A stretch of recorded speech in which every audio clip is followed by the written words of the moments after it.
At dahil Friday ngayon ay pupunta tayo dito sa may Bacala or bigla ang palengke dito sa aming area sa Sayhat Dammam. Ito po kasi ang daan na pinakamalapit sa amin or sa accommodation ko, kaya po ako dito nadadaan kasi ito po ang shortcut na mas malapit. Pagka tuwing Friday po talaga napunta ako dito sa palengke na to dahil marami nga po ditong mabibili na ukay-ukay at mga gulay-gulay at po pwede mo pang tawaran.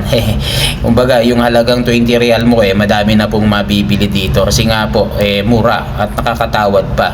Kaya lang magtsatsaga ka talaga dahil sa sobrang init ngayon dito sa Saudi Arabia. Bandang alas 12 na po yan nung ako'y napunta. Medyo late na nga po yan 11:30 na kasi kung nang tanghali na gising yan kaya nagkape pa ako, kaya yan medyo tinanghali ako. Basta yung market po na to tuwing Friday lang po sila nag-o-open kasi yun ang pinaka day off lahat ng halos karamihan dito na local. Kumbaga sa atin sa Pinas pinakalinggo nila ang Friday po dito. Kaya nga po mga bossing, pagdating ko rito sa local market nabili na agad ako kay bossing Sadik. Diba? Yan na. 1 real 2 real. 1 real. 1 real only. 1 real only. 1. Yan na. 2 real. 3 real. 2 real. 2 real. Yan na. 3 real. 1 2. Okay? Okay. 3. No, 2 real only. 3 real. 2 na hena free. Ano. Same mustasa? Wait, come mustasa. Sadik. Hena. 1 real 2 real. Oh? 1 wahid. Same. Oh, hena. Ha? Yeah, 2 real 2. Hena. Kam sa real.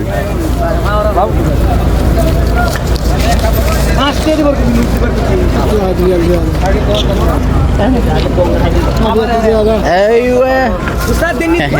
Syukran.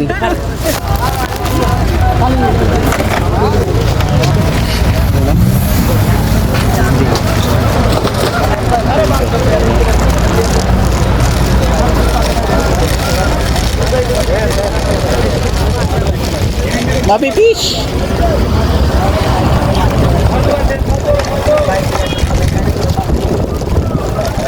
Bibili sana ako ng isda kaya lang wala na may stock doon kaya hindi po ako doon nabili.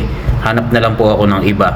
Dahil nga po doon natatawaran niyo po yung mga isda na binebenta, kaya lang naubos ng maagi kasi tanghali na rin po ako pumunta. Kaya po naubusan na rin po ako ng isda na bibilin. At dito nga marami din nabibiling mga ukay-ukay, pero hindi po yan ang ating bibilin. Ito pong mga gulay dahil nga po tayo vegetarian. Bibili sana ako dito kay Sadik ng saging, kaya lang medyo mahal, ayaw patawad.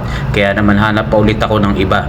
At dito nga po bibili po sana ako kay Sadik ng itlog, kaya lang ayaw niya patawad. 14 real ang isang tray. Dahil native po ito, tinatawaran ko ng 10 real, ayaw po mayag, kaya hindi na po ako bumili. Sa iba na lang po ulit ako nabili. At dito nga po kay tropa sa Sadik, mura din po ang bilihin dito na pwede pang tawaran dahil dito ako nabili ng mic nun na 45 real, tinawaran ko na 35 na lang, pumayag naman.